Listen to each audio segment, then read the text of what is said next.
Hello and welcome to another Tactical Corner here on SkaredCast, where we discuss the battle report that was released earlier this week. The narrative game where the Drukhari blitz the Chaos Space Marines, and there's nothing but death. Let's jump right in.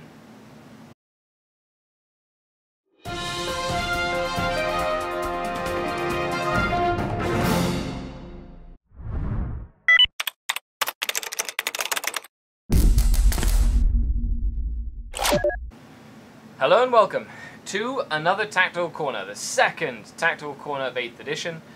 Make sure you check the links down below. Watch the battle report if you haven't already. But the Drukhari take on the Chaos Space Marines in the first narrative battle of 8th edition, and it was a blitz. We had a defending force of Chaos Space Marines versus a very fast, hard-hitting army. Now, if you don't want any spoilers, make sure you watch the report before you watch this.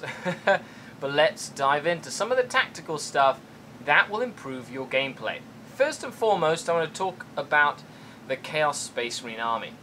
Now, we played 75-point power level, and this was all fine and dandy, but what we've decided and seen is, if you're playing a narrative battle report, we highly recommend that you determine the mission before you determine your army lists. This will make for a lot closer and fun game. Now, we made our list beforehand because we had a tight schedule, and then we rolled for Blitz, and we wanted to showcase some of the battles. But Blitz specifically has a caveat that says that the attacking army should not have much stuff that flies. Lo and behold, almost my entire army is made out of things that fly. So the game itself was a little lopsided, I'm going to have to admit. The Dark Eldar had the first turn, and they pounced on the Chaos Space Marine army with reckless abandon.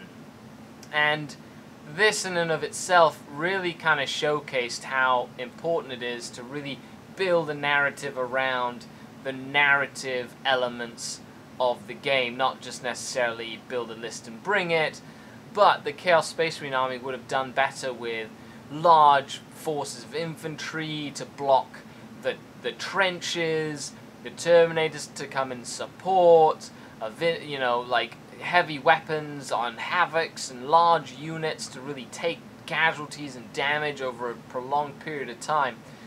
But the Dark Eldar, tactically, I played it very similar to what I normally play.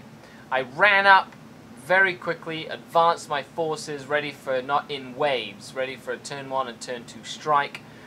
The Chaos Space Marines were forced to come out of their trenches and try and charge and do some damage with the Mauler Fiend and Be'lakor and the Helldrake, and then I counterattacked with most of my army, the Witches, the Hellions, really getting stuck in, and then using my Ravagers and my Flyers to really eliminate all the threats in the backfield while the Mandrakes mopped up.